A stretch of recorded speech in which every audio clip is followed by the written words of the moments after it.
I'm sure you'd agree, subpar performance today. What didn't start for Sheffield United? From the whistle, really. First half it's tough when you start that slowly to then regain it. So it was more or less a bit of shock treatment at half-time, making substitutions, upsetting people, trying to change the mentality. Funnily enough, the performance was much better second half, and we ended up getting punished. But the first half performance, you're starting on the back foot the way we did, is not going to give you a chance to win games in this league. We know how tough it is when you're playing at your best. So it was the start of the game that really disappointed me, that first half performance. Can you put your finger on why? You've had a good week, you've had the winning feeling this week, players have come back after injury, etc.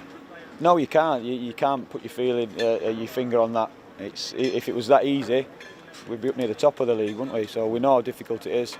Yeah, we've got players back, and I'm delighted that Bash and Sanders got minutes under the belt, but they know, everyone watching knows that they're not going to be at their best because they've been out of action. But we have got games between now and the end of the season, and our fate is sealed, so we will be lucky to use them again and make sure that they're in a good place ready for next season. It's that balance of trying not to be too carefree in how you play whilst also keeping your standards as good as you possibly can, isn't it? But first half it was just too passive. With the ball we weren't good enough, without the ball too standoffish, not enough tackles.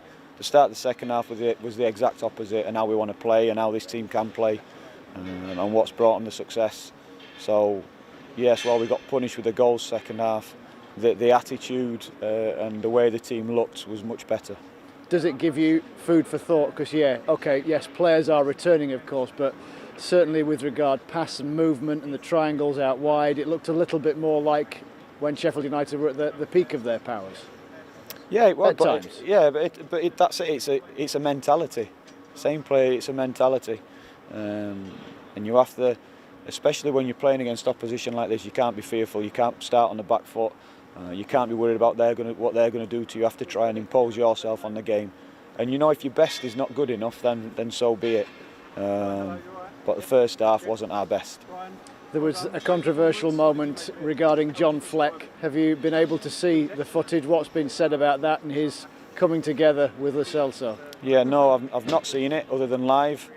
The fact you're probably the seventh person to ask me about it now makes me think that it's been a debating point.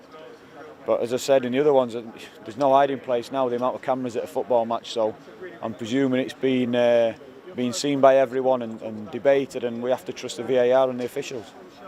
So you mentioned two significant players have come back today and played a not unreasonable amount of football. I mean, that bodes well for the remainder of the season, doesn't it? Yeah, it's good for them. Like I said, who knows, if we'd have had everyone available, we might have kept the same team that won against Brighton, but we had to make changes. We tried to just make one, and Bash coped really well. Left side is a little bit unfamiliar to him, but he's played all over the pitch now. But the performance, they're playing on the front foot, the way we want to play, the way this team has played, no one could see that first half, so we had to change it about, and obviously that allows Sander to get minutes. Just finally, Rhian Brewster, how do you get the best out of him? Because there were times in that first half where he could have made runs that he wasn't been doing, and just wondered where you thought he was at, sort of head-wise in the process. Yeah, head-wise, well, obviously he's going to be suffering from confidence because it's been a big step up, and he's not been able to find the target and find the goals. But he's responded very well to what we're asking him to do. He's working hard in training, and he understands that that's the only way to get out of it. Keep working hard, keep getting your head down, and I'm convinced something will drop for him. Sometimes you go through these runs. As a striker, it might be not scoring goals. As a midfielder, it might be other parts of your game. But that's part of football. It never goes easy all the way through, and you find moments where you're in the team and you're out of the team, or your form's good or your form's bad. But one thing is for certain, you have to know how to battle your way out of it.